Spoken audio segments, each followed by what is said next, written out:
നമസ്കാരം. പാചക രീതികളിൽ ഏറ്റവും ആരോഗ്യപ്രദവും ഏറ്റവും അനുയോജ്യമായിട്ടുള്ളതും ഏതാ? ചോദ്യം വ്യക്തമല്ല അല്ലേ? പറയാം.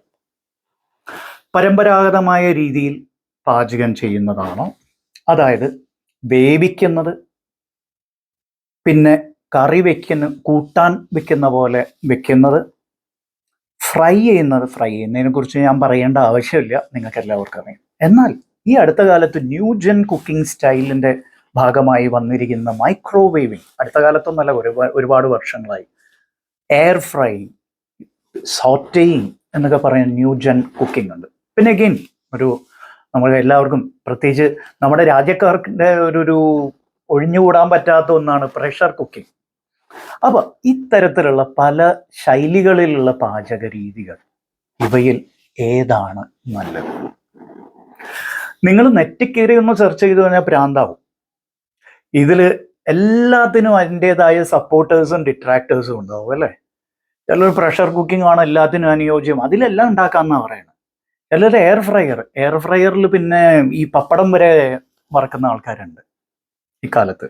പപ്പടവും കൊണ്ടാട്ടവും എന്തൊക്കെ സാധനങ്ങളാണ് ഉണ്ടാക്കുന്നത്. അപ്പോൾ അതിന് അതിൻ്റെതായിട്ട് നമ്മളിവിടെ പ്യുവർലി സയൻറ്റിഫിക് ആയിട്ട് മാത്രമേ നോക്കാൻ പോകുന്നുള്ളൂ. എങ്ങനെയാണ് ഈ ഓരോ പാചക രീതികളും ഓരോ പ്രത്യേക ഭക്ഷണ പദാർത്ഥങ്ങളെയും അവയിൽ അടങ്ങിയിട്ടുള്ള പോഷകാംശങ്ങളെയും സ്വാധീനിക്കുന്നത് എന്നുള്ളത് മാത്രമേ നമ്മളിവിടെ പറയാൻ പോകുന്നുള്ളൂ.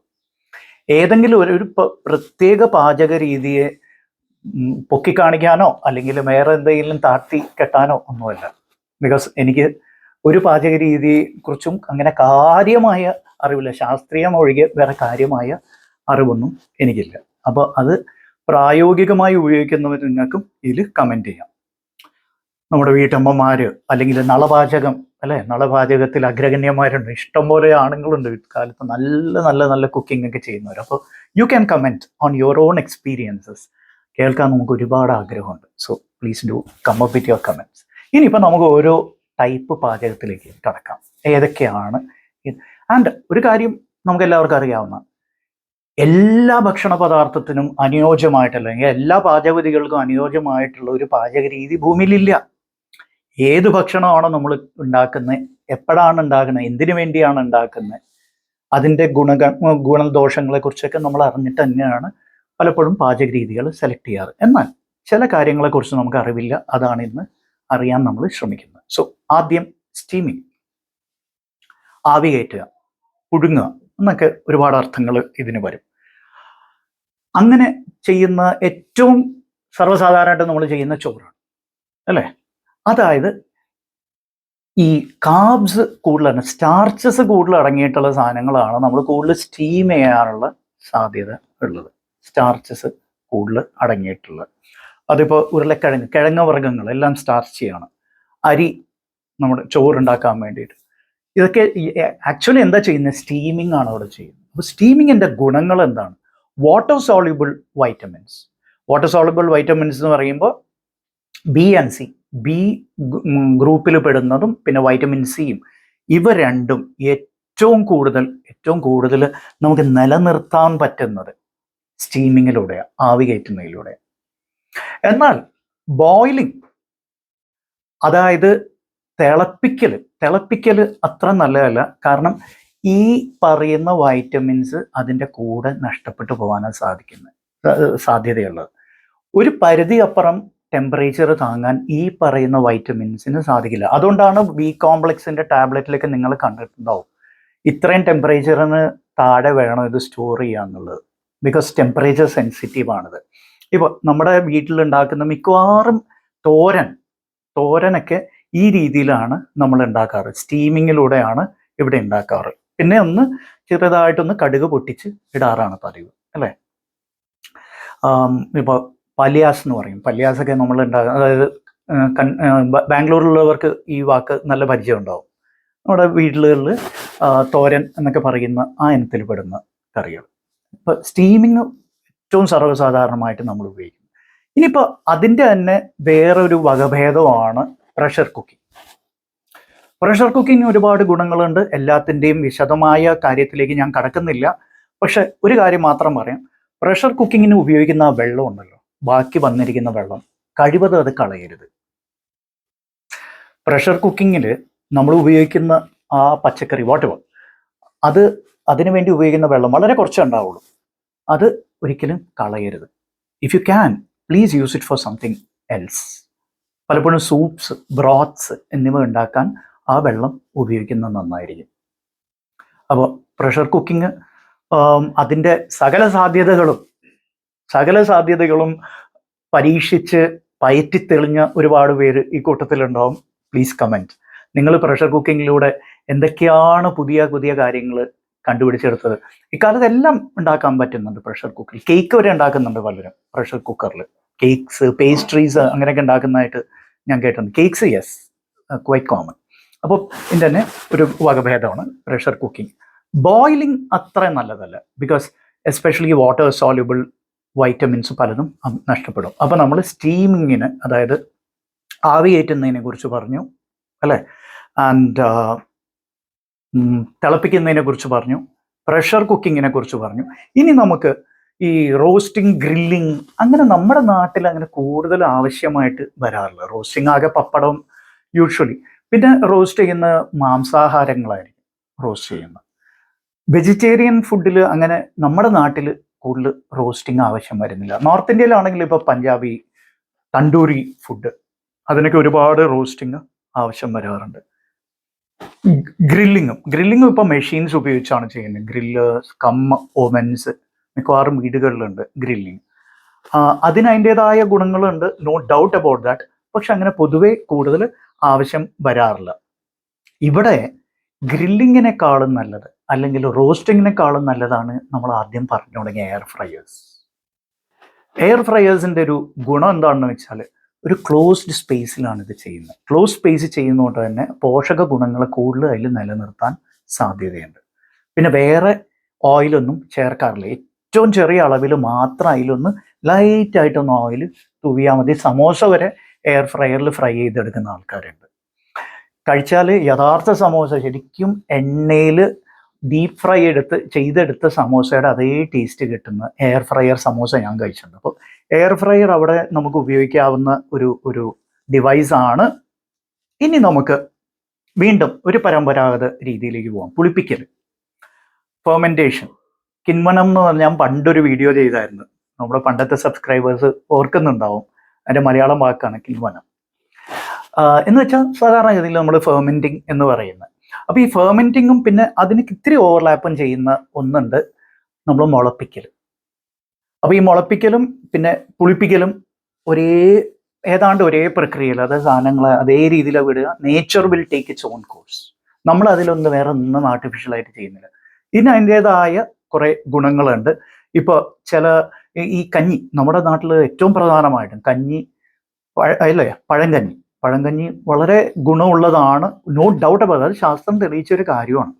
Even in the western world ഒരുപാടുണ്ട്. ഇപ്പോൾ പിക്കിൾസ്, അവർ പലതരത്തിലുള്ള പിക്കിൾസ് ഉപയോഗിക്കാറുണ്ട്. പല വെജീസും പിക്കിൾസ്. എന്താണ് പിക്കിൾസ് എന്ന് പറയുമ്പോൾ ബേസിക്കലി ഫെർമെൻറ്റേഷൻ പ്രോസസ്സാണ്. വൈൻ ഉണ്ടാക്കുന്ന ബേസിക്കലി ഫെർമെൻറ്റേഷൻ പ്രോസസ്സാണ്. കിംചി എന്ന് പറഞ്ഞ ഒരു ഫുഡ് ഉണ്ട്. ഇപ്പോൾ സിറ്റീസിലൊക്കെ ആൾക്കാർക്ക് ഭയങ്കര അതിനുള്ള ഒരു സാധനം, കൊറിയൻ, ജാപ്പനീസ് ക്യുസീൻ്റെ ഒരു ഭാഗമാണ് കിംചി. അതെല്ലാം ഫെർമെൻറ്റഡ് ഫുഡാണ്. കണ്ടിട്ടുണ്ടാവും നിങ്ങൾ അല്ലേ? അപ്പോൾ ഫെർമെൻറ്റേഷൻ കാലാകാലങ്ങളായിട്ടുള്ള അതിലേക്ക് വീണ്ടും അതും കൂടുതൽ വിശദീകരിക്കേണ്ട ആവശ്യമില്ല. ഇനി മുളപ്പിക്കുന്നതിനെ കുറിച്ച് ഈ അടുത്ത കാലത്തൊരു വീഡിയോയിൽ ഞാൻ പറയണ്ടായി. മുളപ്പിച്ചതെല്ലാം എപ്പോഴും നല്ലതാണെന്നില്ല. മുളപ്പിക്കാത്ത ചില ധാന്യങ്ങളുണ്ട്. മുളപ്പിക്കാതെ കഴിക്കുന്നതാണ് മുളപ്പിക്കുന്നതിലും ഗുണം ചെയ്യുന്നത്. അത്തരത്തിലുള്ള ചില ധാന്യങ്ങളുണ്ട്, അത് മനസ്സിലാക്കി കഴിക്കുക. പൊതുവെ മുളപ്പിക്കുന്നതിലൂടെ പ്രോട്ടീൻ്റെ അളവ് കൂടുന്നതായിട്ട് കാണാറുണ്ട്. എന്നാൽ ചിലതിന് പ്രോട്ടീൻ്റെ അളവ് കുറയും ചെയ്യും. കാരണം വളർന്നു വരുന്ന ആ ചെടിക്ക് വേണ്ടിയാണ് പ്രോട്ടീൻസൊക്കെ അത് ഉപയോഗിച്ച് പോകുന്നത്. പക്ഷെ എന്നാലും പൊതുവെ ഈ ഫൈറ്റേറ്റ്സ് എന്ന് പറഞ്ഞ ആൻറ്റി ന്യൂട്രിയൻസ് ഉണ്ടല്ലോ, ഫൈറ്റേറ്റ്സ് എന്നുള്ള ആൻറ്റി ന്യൂട്രിയൻസിൻ്റെ എഫക്റ്റ് ഒരു പരിധി വരെ കുറയ്ക്കാൻ മുളപ്പിക്കൽ ഉപയോഗിക്കാം. അപ്പോൾ അതൊരു പാചക രീതി അല്ലെങ്കിലും ഞാൻ ഇവിടെ മെൻഷൻ ചെയ്തിരുന്നുള്ളൂ. ഇനിയാണ് എല്ലാവർക്കും അറിയാൻ താല്പര്യമുള്ള പ്രധാന വിഷയം.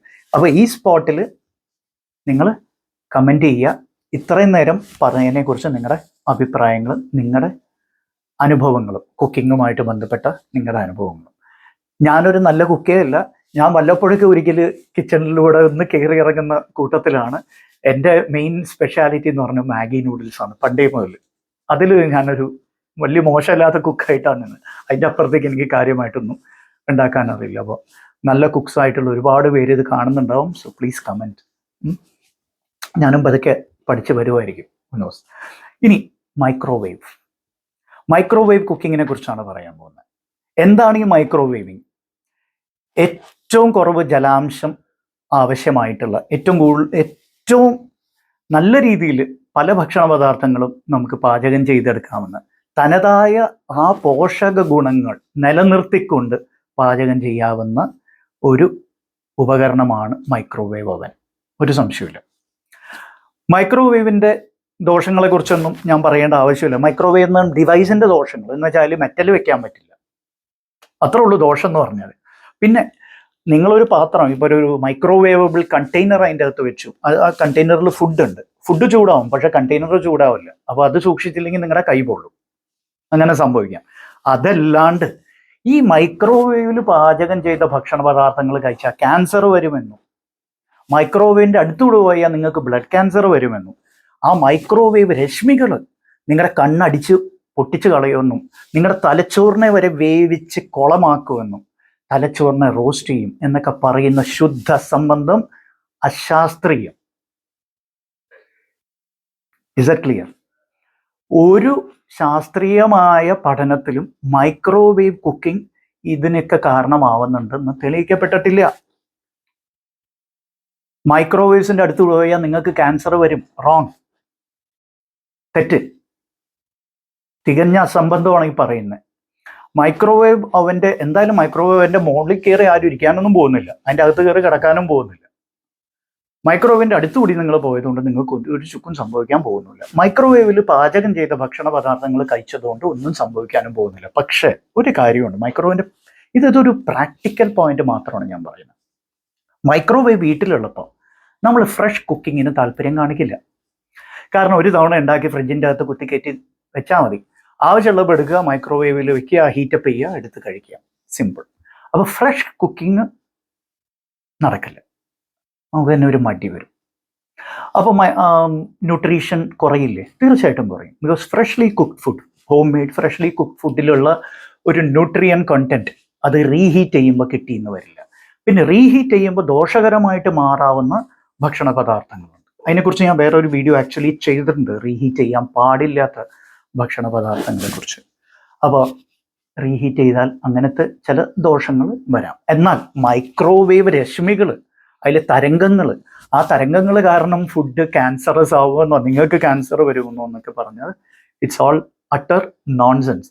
ആക്ച്വലി ചില പഠനങ്ങൾ സൂചിപ്പിക്കണം എന്താണെന്ന് വെച്ചാൽ വേറെ എല്ലാ പാചക രീതി, ശ്രദ്ധിച്ചോളൂ കേട്ടോ, വേറെ എല്ലാ പാചക രീതികളിലും എസ്പെഷ്യലി ഹൈ ടെമ്പറേച്ചേഴ്സ് അടങ്ങിയിട്ടുള്ള പാചക രീതികളിൽ ആൻറ്റി ഓക്സിഡൻസ് എല്ലാം നഷ്ടപ്പെടുന്നതായിട്ട് കാണാറുണ്ട്.